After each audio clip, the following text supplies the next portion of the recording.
The violent storm was raging while Guglielmo Marconi was stressing out trying to set up his first transatlantic station in Cornwall, southwest England. The world was asking of him whether he could accomplish real transatlantic wireless transmission and not just do cute parlor tricks in his attic with some fancy DIY equipment. We're diving into the foundational design choices of global wireless communication, and we're focusing squarely on Guglielmo Marconi's initial successes right at the turn of the 20th century. And this is really a foundational discussion. It's not just a matter of, historical curiosity. We're examining the core engineering choices that really underpin our modern world, and asking whether those choices were actually sound. Exactly. The central question we have to unpack is this: was Marconi's towering legacy built on a genuinely viable, pioneering engineering foundation, one that overcame enormous physical challenges? Or, as some critics contend, was it fundamentally a flawed, brute force approach that required a century of security patches just to function? I'll be arguing that Marconi's system was intrinsically inefficient, that it was rooted in some pretty inferior choices and, frankly, riddled with technical weaknesses. It survived really only through massive scale and, a good deal of technological exaggeration. And I'll be maintaining that Marconi's system was a pragmatic and profoundly effective triumph. It established a working, commercially viable global infrastructure that drove all the innovation that came after it, regardless of any, theoretical imperfections. See, I come at it from a different way. When we really analyze the foundation he chose, this reliance on alternating current, or AC, wave radio, the evidence just points to an inherently inefficient technology. I mean, the source material itself calls the initial system completely inefficient as a message transactive means. And that's because it was built around these highly lossy sparks. That's an interesting point, though I would frame it differently. Marconi's greatest achievement wasn't theoretical elegance. It was pragmatic commercialization. It was effective infrastructure. He faced this immense challenge of bridging the Atlantic, and while he did it first, he successfully equipped ships with crucial, life-saving wireless communications. He established the first transatlantic radio service.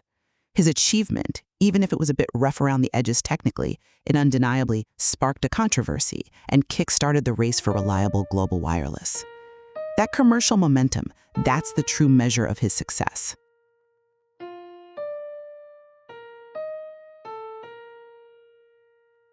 Let's talk about a simple way to take back your privacy and secure your connection online. Okay, let's get right into it. Right now, your internet provider sees every single thing you do. And the difference is, honestly, night and day. Without a VPN, you're totally exposed. With one, you're invisible. So, what exactly is a VPN? Just think of it like a secure, private tunnel for your data. And here's how it works. You connect, it encrypts, and then it reroutes your traffic. Simple. This gives you some new superpowers. First up, way better security, especially on that sketchy public Wi-Fi. Next, you get total privacy. It stops your internet provider and websites from tracking what you do online. And finally, freedom. You can change your location to access content from anywhere and even find better deals. All right, so which VPN should you choose? Let's look at two of the absolute best, starting with ExpressVPN. And look, the experts all agree. It's consistently called out for being super reliable and incredibly fast. They've got servers in 105 countries, top-tier encryption, and their trusted server tech means zero data is stored. Okay, our second top pick is NordVPN, and these guys are known for one thing: unbelievable speed. And PCMag really nails it here. They praise its huge collection of servers, which is a big deal. It's got over 8,400 servers and comes with Threat Protection Pro to block malware and ads. So here's the bottom line. Both are amazing choices. It really just depends on what you need.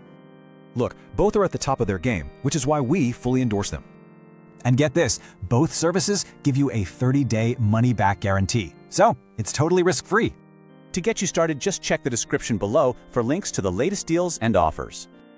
This is your chance to control your digital life. So, are you ready to take it back?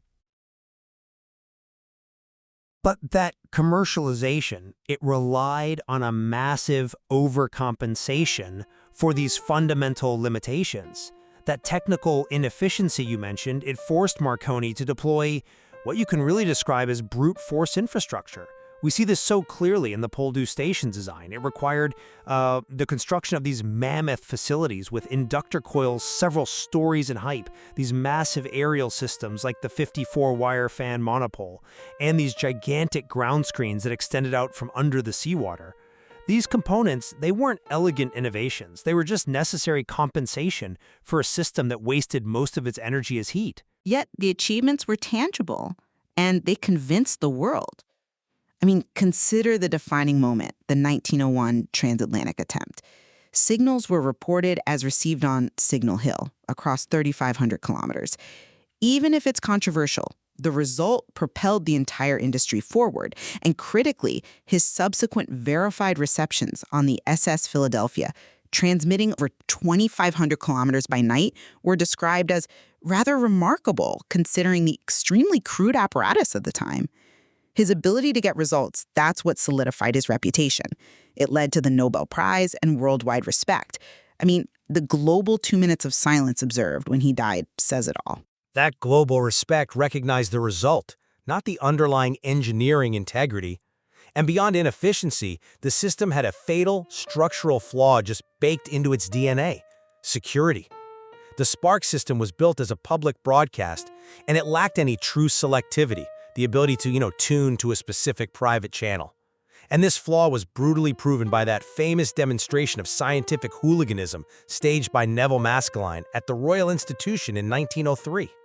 Okay, I concede the security issue was exposed. Yes, spectacularly early. Maskelyne certainly highlighted a glaring weakness. And then finally, let's just consider the credibility issues that plagued the whole foundation. Marconi was, notoriously evasive about the precise operating frequency. He quoted wavelengths from 304.8 meters all the way down to 18 meters at various times. That lack of precision, coupled with the fact that critics like Nikola Tesla, who had demonstrated wireless transmission earlier, famously stated that Marconi was using 17 of my patents, it really questions the originality and the foundational claims of the technology itself. The system was born in controversy and, inefficiency. That brings us directly to the core tension, and perhaps the greatest initial vulnerability, which is the integrity of that groundbreaking 1901 reception claim.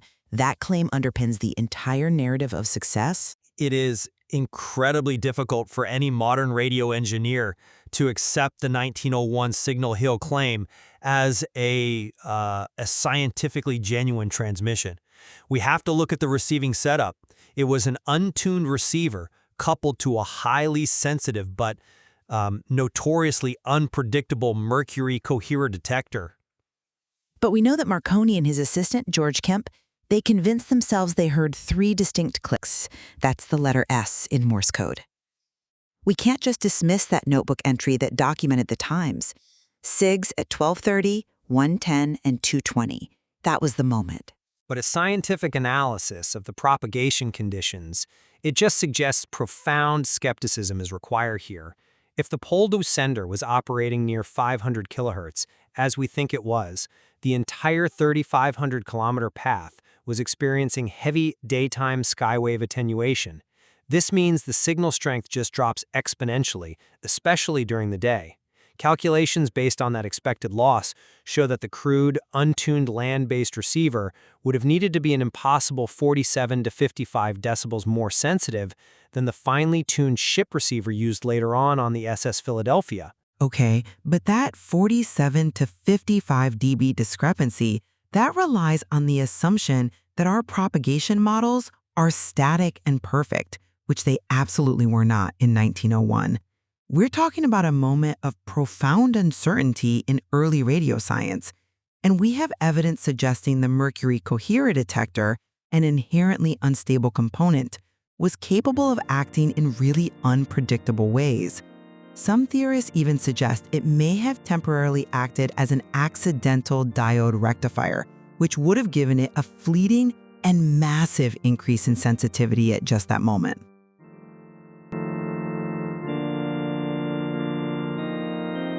Let's talk about something that holds back even the smartest people from really succeeding in fields like engineering, physics, you name it. It's not about how smart you are, and it's not about passion. It's a single, fundamental roadblock that most people just don't see coming. So why is that? Why does someone who can grasp these incredible, complex theories in electronics or advanced mechanics suddenly hit a wall? What is this invisible barrier that just stops so many talented people right in their tracks?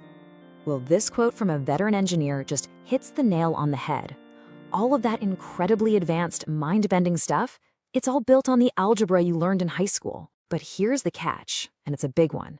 You can't just kind of know it. You have to really know it, inside and out. And that brings us to the main point here. The foundation isn't just important, it's everything. It's the bedrock that every single advanced skill is built upon. Let's break down why this is so unbelievably critical. Okay, so before you can even think about manipulating something like derivatives in calculus, you have to be an absolute wizard at shuffling equations around. And that's pure algebra, right? Or what about mastering imaginary units for electrical engineering? They're not just some weird abstract idea, they're a vital tool. And using them, yep, that depends entirely on how solid your algebra is. And then you've got vectors and polynomials in physics. That's the language of the field. Trying to work with them without a fluent command of algebra it's like trying to write a masterpiece novel when you don't even know the alphabet. So the bottom line is this. You need an absolutely unshakable foundation. When you're wrestling with some big, hairy, complex problem, the very last thing you want to be worried about is whether you made a simple algebra mistake. That right there, that is the hurdle. So if a shaky foundation is the real problem, what's the solution? Well, this is where a tool built specifically for this comes in. And today, we're going to look at one called Algeprime because it's designed to fix this exact problem. So what is Algeprime exactly? Think of it as a super comprehensive, high-end video series that's all about one thing, building your algebra foundation from the ground up so it's rock solid. It's not just a review, it's a complete rebuild. But here's the thing, Algeprime isn't just a bunch of videos. It's a whole structured system, a method designed to get you to true mastery. Let's take a look at how the Algeprime method actually works. The Algeprime method really rests on these 4 pillars. First, it's guided learning. It's a journey where every single step logically builds on the last. Second, it's all about practical relevance, so you actually see how this stuff shapes the real world. Third, the explanations are amazing. They just break everything down into simple, digestible steps. And finally, you can track your progress with these cool interactive checkpoints, which really helps you stay on track. And like I said, this isn't just about watching videos. Algeprime gives you a complete toolkit, everything you need to actually succeed. So what's in the box? With Algeprime, you get interactive problem sets and quizzes to really sharpen your skills. You get downloadable reference materials, you get access to a community for support, and you get unlimited access to all 150 episodes.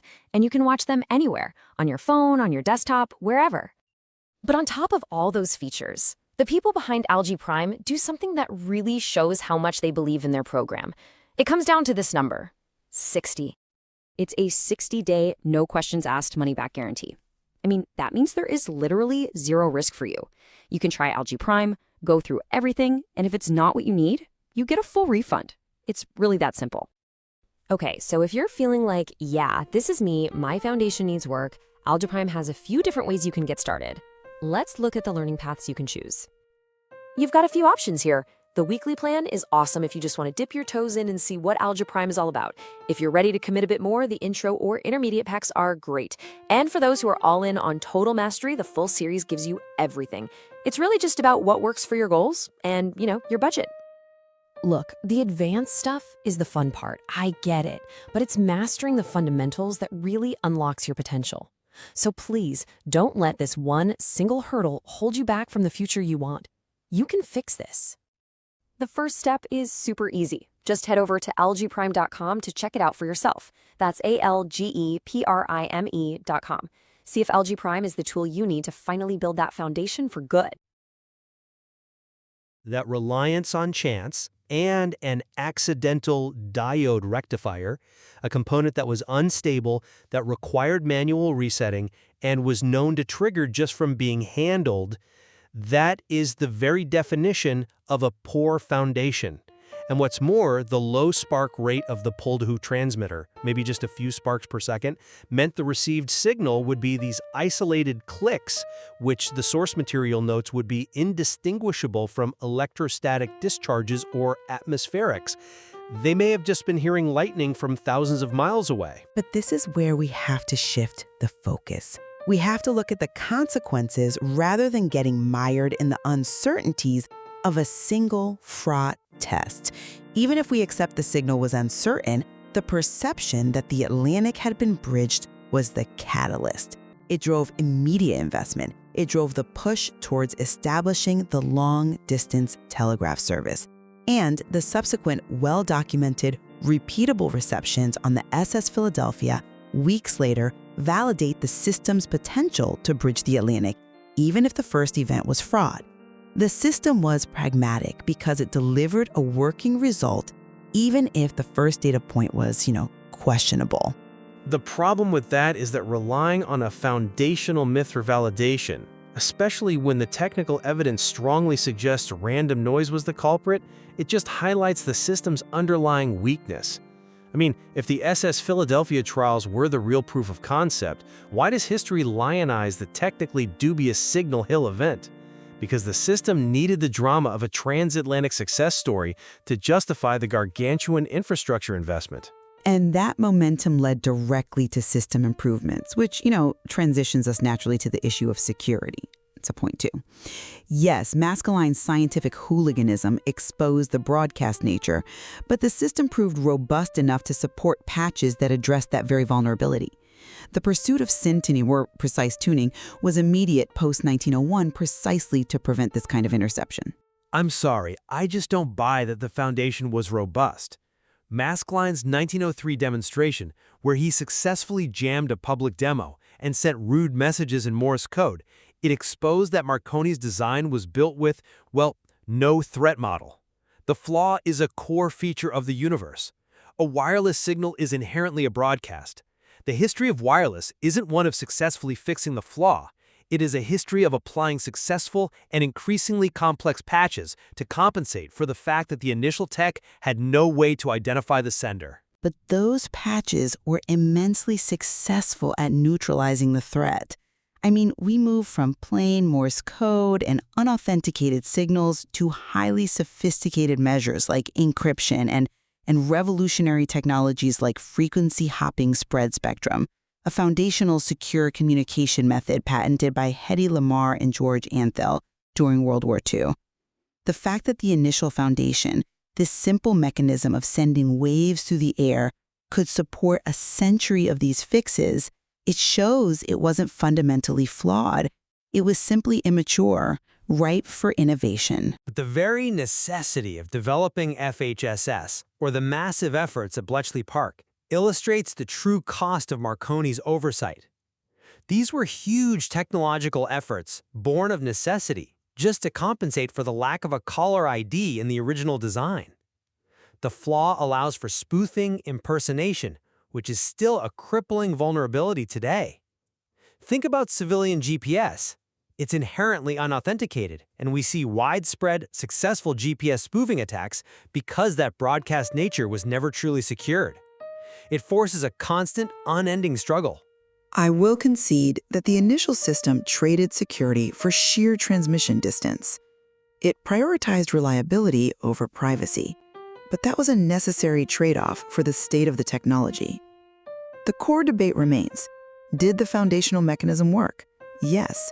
Did it establish a global infrastructure? Absolutely. But at what cost? And that brings us to efficiency, point 3.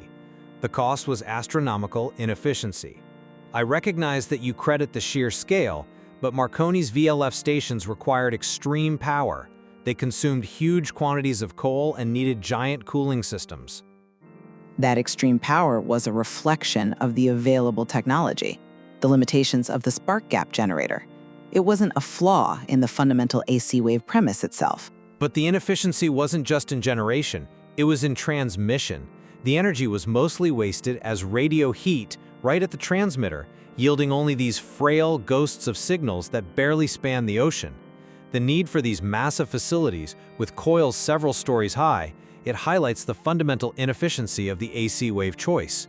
I would argue that this brute force approach was the only viable pathway forward in 1901. While yes, Tesla may have proposed a theoretically superior impulse technology, no one, not Tesla, not any other group, found a practical, commercially implementable way to generate signals strong enough to bridge the Atlantic first. Marconi succeeded where theory alone failed. But practical meant operating systems that were highly subject to the caprices of nature, constantly blasted by endless static crashes because of their reliance on low-frequency waves, and they required unsustainable energy consumption. The system was intrinsically weak, unstable, and required building these mammoth, expensive structures just to function. That sounds like a failure-bound venture, only rescued by industrial scale, not by elegant design. That analysis overlooks the pliability of the foundation. The system proved dynamic, it proved improvable. It's true that his early spark-generated waves could not support the transmission of vocal signals, but the system evolved. It forced him to adopt continuous wave, or CW generators, later in the 1910s to enable voice transmission. The fact that his initial framework was pliable enough to move from the inefficient spark gap to far more sophisticated CW generators, sustaining its commercial viability, shows it was a platform for aggressive growth, not a technical dead end. It evolved out of necessity, constantly chasing the efficiency and stability that others like Tesla had theorized was possible with superior methods from the start. The source material claims Marconi's AC wave system was fundamentally inferior, describing the continuous technological effort since 1901 as just working around the practical problems of using it. It concludes that even today, the underlying system is still weak compared to what theoretically might have been. We must give credit where it is due, however. Marconi was the ultimate pragmatist. He took existing concepts and built the commercial apparatus that forced the world to adapt to wireless, ultimately leading to global communication. The necessity of patching the system decades later, well, that doesn't negate the scale and the world-changing impact of the initial breakthrough. He delivered the networked world, and that matters more than a clean theoretical drawing board. I think the material forces us to recognize the high engineering cost of this foundation, the reliance on enormous power, on unauthenticated broadcasting, and on questionable early evidence. It created a legacy where security and efficiency became an unending game of complex patches. Understanding this inherent inefficiency, this fundamental broadcast nature, is key to fully appreciating the true systemic complexity of modern radio science. That initial choice set the stage for a century of countermeasures. The source material clearly demonstrates that whether one chooses to focus on the undeniable commercial results and the evolution of the technology, or focuses instead on the systemic inefficiencies and security liabilities, Marconi's work remains central to understanding both the promise and the fundamental limitations of wireless technology. And it shows us that the core problems identified by Neville Maskelyne back in 1903, that anything broadcast can be intercepted and manipulated, and that identity can't be trusted, are still issues we grapple with today, in everything from Wi-Fi encryption to the security measures needed for civilian GPS. There is always more to explore in how these early design choices continue to influence and restrict our modern systems.